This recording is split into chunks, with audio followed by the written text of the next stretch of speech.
in reality, it's a crisis. When it's a crisis, you take strong measures.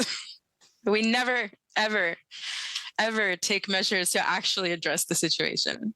Never. Housing and tenants' rights groups are calling for an outright ban of Airbnb in Quebec after 7 people were killed in a fire in Old Montreal, most of whom were tenants of illegal Airbnbs. Newly released data by a tenants group indicates a whopping 79% of Airbnbs operating in Quebec in February were illegal. The most reasonable thing would be to ban completely these types of platforms because of the enormous impact that they have on the housing shortage. For example, it's way too easy in Quebec to evict tenants in order to convert a long-term rental dwelling into short-term rental. Listings were in fact taken down. Airbnb overtly suggested to people renting units on their website that if it was taken down, that they should change their listings to long-term.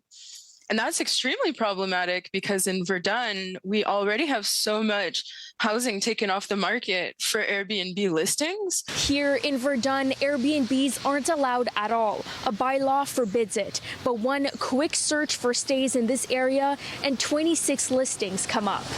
We see people die. People die because of the housing crisis.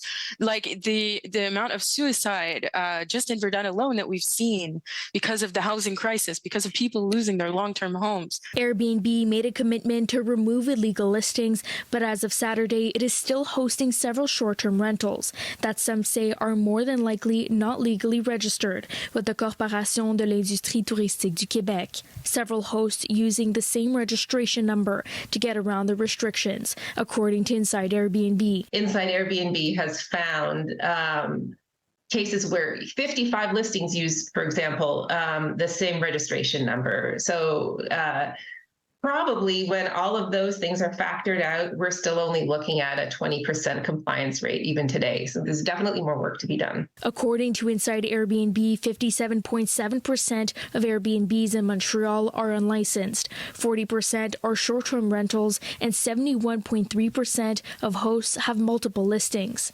Airbnb commenting on that claim, saying in a statement to City News that scrape data sites like Inside Airbnb are inaccurate and do not have access to Airbnb data, and that the province issues the CITQ number directly to hosts, not Airbnb. They say to have offered the city portal to the province as a tool to help support the province's enforcement efforts. In Montreal, Brittany Henriques, City News.